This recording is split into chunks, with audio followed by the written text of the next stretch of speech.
அனைவருக்கும் வணக்கம். சுயஜாதகங்களின் அடிப்படையில சந்திர பகவான் 12 லக்னத்திற்கும் எப்படிப்பட்ட பலனை தருவார்ன்றதுதான் இந்த பதிவுல தெளிவாக பார்க்க போறோம். பொதுவான காரகங்களின் அடிப்படையில சந்திரனை முக்கியமாக தாய் காரகமாகவும் அதுபோல மனோகாரகமாகவும் வரையறுக்கணும். இது ரெண்டு முக்கிய காரகங்கள் சந்திரனுடையது. ஒரு ஜாதகருடைய தாயார் எப்படி இருப்பார், ஜாதகருடைய மனநிலை எப்படி இருக்கணும்ன்றத குறிக்கக்கூடிய ஜெனரல் பொதுவான ஒரு அமைவு தான் இந்த சந்திரனுடைய காரகம். ஆனா ஒரு ஜாதகருக்கு சந்திர தசை நடந்தாலோ சந்திரனுடைய இணைவு பெற்ற தசை நடந்தாலோ உடனே தாய்க்கு தான் பலன் நடக்கணும், இந்த ஜாதகருடைய மனநிலை பாதிக்கும்ன்றதுல அர்த்தமே கிடையாது. ஒவ்வொரு லக்னத்தின் அடிப்படையிலும் சந்திரன் சில ஆதிபத்திய காரகங்களை தர கடமைப்பட்டிருக்கிறார். அந்த ஆதிபத்திய காரகங்களை தான் இன்றியமையாமல் தருவார். எப்பொழுது காரக பலனை தருவார்னா ஆதிபத்திய காரகங்களை காரக பலனின் மூலியமாக வெளிப்படுத்துவார். ஆனா சந்திரன்னா மனம் பாதிக்கும், இல்ல மனம் ஸ்டடியா இருக்கும், தாய்க்கு சம்பந்தப்பட்ட பலன் தான் நடக்கும்னு இல்லை. சந்திரன் எந்த ஆதிபத்திய காரகத்தை தொடர்பு கொள்கிறாரோ அந்த பலன் எல்லாம் ஜாதகருக்கு நடக்கும். அந்த வகையில 12 லக்னத்திற்கும் சந்திரன் என்ன பலனை தருவார்ன்றத பார்த்துடலாம். மேஷ லக்னத்துல ஒரு ஜாதகர் ஜனனிச்சிருக்கிறீங்கன்னா இந்த சந்திரன் எதை தருவார்? 4ஆம் ஆதிபத்தியம் பெறார். அப்ப ஜாதகத்திற்கு வீடு வாகன வசதியை பற்றி சொல்ற ஒரு சந்திரன், தாயை பற்றி இங்க காரக கிரகம் ஆதிபத்தியம் பெறுகிறது. அப்ப சந்திரன் தனித்து வலுப்பது மேஷத்திற்கு நல்லதல்ல. தனித்து என்பதை விட ஸ்தான பலத்தோடு தனித்து வலுப்பது. அப்ப தாய் எப்படி இருப்பார், வீடு வாகன வசதி எப்படி இருக்கும், ஜாதகருடைய கல்வி நிலைகள் எப்படி இருக்கும், வித்தைகளை கற்றுக்கொண்டு பிரயோகிக்கக்கூடிய வலு எப்படி இருக்கும், உடல் தேக ஆரோக்கியம் எப்படி இருக்கும்ன்றத இந்த சந்திரன் குறிக்கிறார். மேஷத்திற்கு அந்த 4ஆம் இடத்தின் காரகம் எப்ப நல்ல முறையில கிடைக்கும்? சந்திரன் தனித்து இருந்தாலும் வலுத்து இருப்பதை விட தனித்து வலு குறைந்திருந்தா நல்லது. கூடுதலாக குருவோட தொடர்புல இருக்கிறது நல்ல பலன். சூரியனோட பௌர்ணமியிலோ அமாவாசையில பிறந்தாலும் பிரச்சனை இல்லை, ஸ்தான பலத்தோட சூரியனோ சந்திரனோ இருந்தா போதும். அப்ப குரு சூரிய தொடர்புகளோடு இருக்கும்பொழுது சந்திரன் அந்த காரகத்தையும் நல்ல பலனாக செய்து கொடுக்கிறார். மேஷ லக்னத்திற்கு. ரிஷப லக்னத்திற்கு சந்திரன் என்ன பலனை கொடுக்கிறார்? 3ஆம் ஆதிபத்தியத்தை சந்திரன் பெறுகிறார். அப்ப இந்த சந்திரன் சகோதரர், இவருக்கு பிறகு பிறக்கக்கூடிய சகோதர சகோதரிகளை பற்றி குறிக்கிறார். தீரிய பாவம் என்பதனால இல்வாழ்க்கை சுக தீரியத்தை பற்றி சொல்கிறார். ஜாதகருடைய புகழை குறிக்கிறார். தன்னம்பிக்கையை கொடுக்கிறார். சக மனிதனுக்கு போராடக்கூடிய தைரியம் உண்டா, சக மனிதனுக்காக எதையும் தட்டி கேட்கக்கூடிய துணிச்சல் திறனை கொடுக்கிறா இருக்கா ஜாதகம் இருக்குன்றத சந்திரன் தான் சொல்றான். அப்ப 3ஆம் இடத்திற்கு ஆதிபத்தியம் பெறாதனால இதைத்தான் சந்திரன் செய்வார். இங்க தாய் காரகத்தையோ மனோகாரகத்தையோ அவர் எடுத்துக்கிறது இல்ல. அது போல ஆதிபத்திய ரீதியில இந்த 3ஆம் இடம் நல்ல முறையில இருக்கணும், நல்ல சகோதரர்களாக லாபம் கிடைக்கணும், ரிஷப லக்னக்காரருக்கு தன்னம்பிக்கையான மனிதராக இருக்கணும், இல்வாழ்க்கை சுகங்களினால் சாதக பலனை அனுபவிக்கணும்னா இந்த சந்திரன் எப்படி இருந்தா நன்மை? செவ்வாயோட தொடர்பில் இருப்பது நல்ல பலன், புதனோடு தொடர்பில் இருப்பது நல்ல பலன். செவ்வாய் புதன் தொடர்பிலே இருப்பது நல்ல பலனை இந்த சந்திரனுக்கு ஏற்படுத்தி கொடுக்குது. இந்த சந்திரனால் அந்த 3ஆம் இடத்தின் காரகத்தினாலும் ஜாதகருக்கு ஆதாயம் கிடைக்கிறது. இது ரிஷப லக்னத்துல பிறந்தவருக்கு.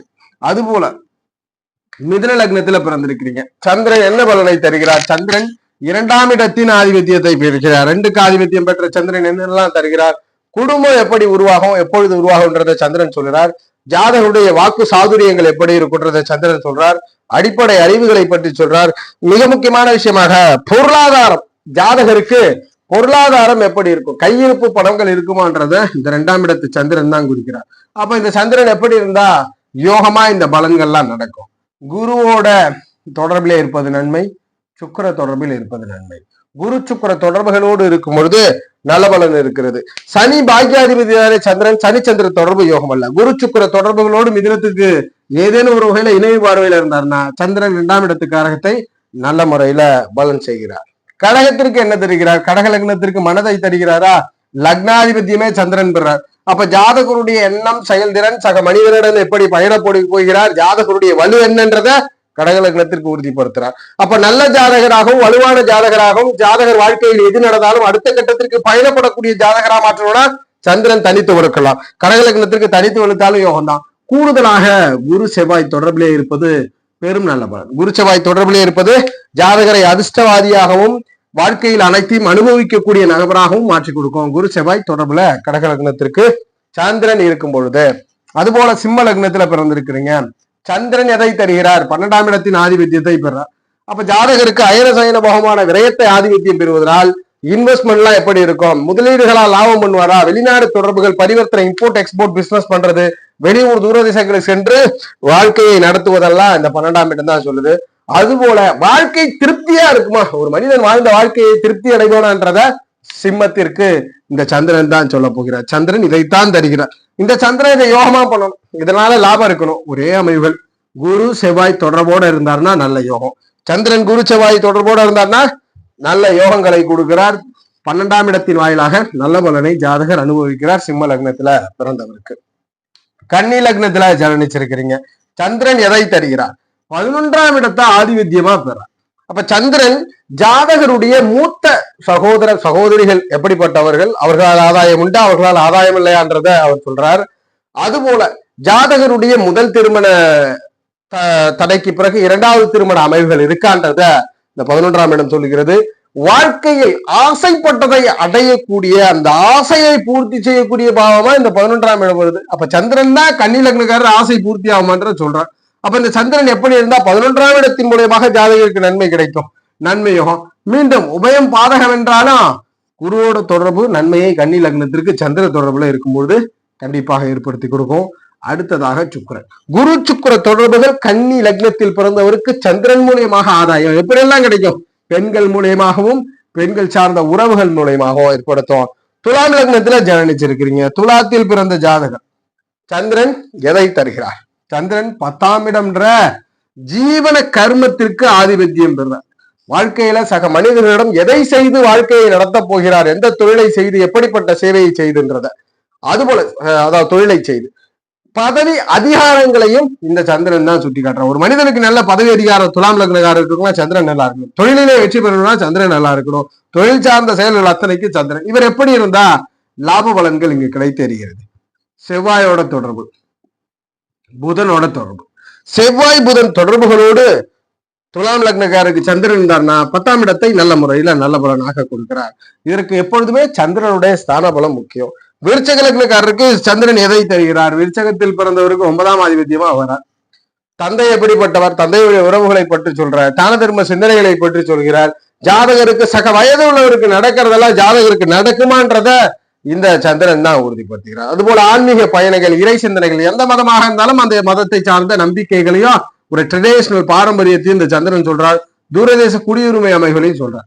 அப்ப இந்த சந்திரன் எப்படி இருந்தா நல்ல பலன்லாம் இதுல கிடைக்கும் ஜாதகருக்கு? குருவோட தொடர்பு, சூரியன், ஏன் சூரியனை சொல்றோம்?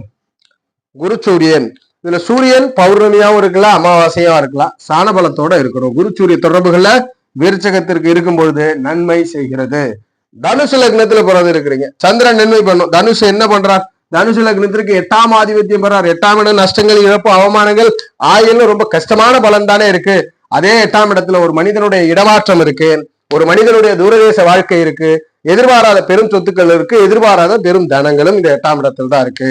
வேறு இடங்கள் சென்று புது பூர்வீகத்தை உருவாக்குவதும் இந்த 8ஆம் இடம் தான். அப்ப தனுசு லக்னக்காரர் 8ஆம் இடத்தின் வாயிலாக பெரும் சொத்துக்களையும் பெரும் நிலபலங்களையும் வேறு இடங்களில் ஏற்படுத்தி கொண்டா எப்படி இருக்கணும்? கிரகம் செவ்வாயோட தொடர்பு அல்லது சூரிய தொடர்பு. சூரியன் எப்படி இருக்கலாம்? பௌர்ணமியாவும் இருக்கலாம், அமாவாசையாவும் இருக்கலாம்.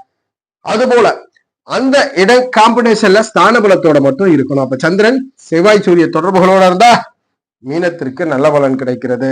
மீன லக்னக்காரர் 8ஆம் இடத்தின் வாயிலாக இடமாற்றத்தினால் யோகம், வெளியூர் தூரதேசங்கள்லாம் கிடைக்கக்கூடிய யோகம். மகர லக்னம், சந்திரன் எதை தருகிறார்? 7ஆம் இடத்தின் ஆதிபத்தியம். ஜாதகருக்கு நண்பர் யார்? ஜாதகத்திற்கு நண்பர் யார்? ஜாதகருடைய வாழ்க்கை துணை எப்படிப்பட்டவர்? கூட்டாளிகள், அதாவது பார்ட்னர்ஷிப், பிசினஸ் எல்லாம் எப்படி அமையும்? இதெல்லாம் இந்த 7ஆம் இடம் சொல்லுது. ஜாதகர் சந்திக்கக்கூடிய நபர், நம்பும் நபர்கள் எப்படிப்பட்டவன்றதை இந்த சந்திரன் சொல்லுது. நல்ல துணைவர், வாழ்க்கை துணைவர் அமையணும், நல்ல நண்பர்கள் அமையணும், நல்ல பிசினஸ் பார்ட்னர் அமையணும். கிரகம் எப்படி இருக்கணும்?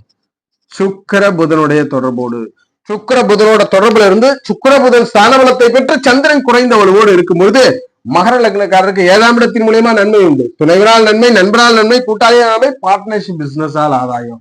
அவயோகமா ஸ்தான பலத்தை பெறாருன்னா பிரச்சனை. கும்ப லக்னம், கும்பத்திற்கு சந்திரன் 6ஆம் ஆதிபத்தியத்தை பெறுகிறார். என்ன தருகிறார் சந்திர பகவான்? ருணரோகத்தை தருகிறார், எதிரி நோய் கடனை தருகிறார், வம்பு வழக்குகளை தருகிறார், வேலையையும் தருகிறார் இந்த சந்திரன் தான். இதெல்லாம் லாபமா பண்ணணும். ஒரு எதிரிட்ட இருந்து ஜாதகர் வெற்றி பெறணும், போட்டிகள்ல வெற்றி பெறணும், நோய் இருந்தா நிவர்த்தி கிடைக்கணும், அது போல வேலை நல்ல அதிகார அமையில கிடைக்கணும். கும்பத்திற்கு சந்திரன் எப்படி இருக்க வேண்டும்? இந்த சந்திரனை பொறுத்த வரைக்கும் குருவோட தொடர்புல இருக்கிறது மிகப்பெரிய நல்ல பலனை கொடுக்கிறது. புதனுடைய தொடர்பு நல்ல பலனை கொடுக்கிறது. குரு புதன் தொடர்போடு இருக்கும் பொழுது கும்ப லக்னத்திற்கு சந்திரன் நல்லதை செய்கிறார், நல்ல பலனை செய்கிறார்ன்றத உறுதிப்படுத்தும். அதுல ஸ்தான பலம் சந்திரனை விட குரு புதனுக்கு இருக்க வேண்டும். மீன லக்னம் சந்திரன் என்ன தருகிறார்? இங்குதான் 5ஆம் ஆதிபத்தியத்தை பெற்ற மனோகாரகர் என்ற காரக கிரகம் ஆதிபத்தியத்தை பெறுகிறது. சந்திரன் மனோகாரகரானவர் ஆதிபத்திய இடத்தை பெறுகிறார். என்னெல்லாம் தரார்? ஜாதகருடைய மனநிலைமையை பற்றி சொல்கிறார், கிரியேட்டிவிட்டி கற்பனை திறனை சொல்கிறார், குழந்தைகளை சொல்கிறார், முன்னோரை சொல்கிறார். 3 உலகை இணைக்கக்கூடிய அந்த முக்கோணத்தின் முக்கியமான 5ஆம் இடத்திற்கு இந்த முன்னோர்கள், ஜாதகருடைய மனநிலை, எதிர்கால குழந்தைகள், அறிவுத்திறன், புதிய கண்டுபிடிப்புகளை நிகழ்த்துவதெல்லாம் இந்த சந்திரனுடைய செயல்பாடு. இந்த சந்திரன் திறமையா வேலை செய்யறதுக்கு எப்படி இருக்கணும்? செவ்வாய் குருவோட தொடர்பில் இருந்தா போதும். ஜாதகருக்கு நல்ல திறமை, நல்ல அறிவு, நல்ல முன்னேற்றத்தை கொடுக்கிறது. அப்ப மீன லக்னத்திற்கு சந்திரன் கொடுப்பது 3 காலத்தையும் இணைக்கிற பண்புகளை கொண்ட ஜாதகருடைய மனநிலைமை, முன்னோர்கள், வரப்போகின்ற எதிர்கால குழந்தைகளை குறிக்கிறார், கிரியேட்டிவ் திறனை குறிக்கிறார்.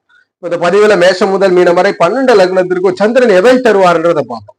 சோ சந்திரனுடைய பொது காரகங்கள் இருந்தாலும் சந்திர தசையோ சந்திரனுடைய இணைவு தொடர்பு கொண்ட கிரக தசையில இந்த ஆதிபத்திய காரகங்கள் தான் ரிஃப்ளெக்ட் ஆகுன்றத உறுதிப்படுத்தும்.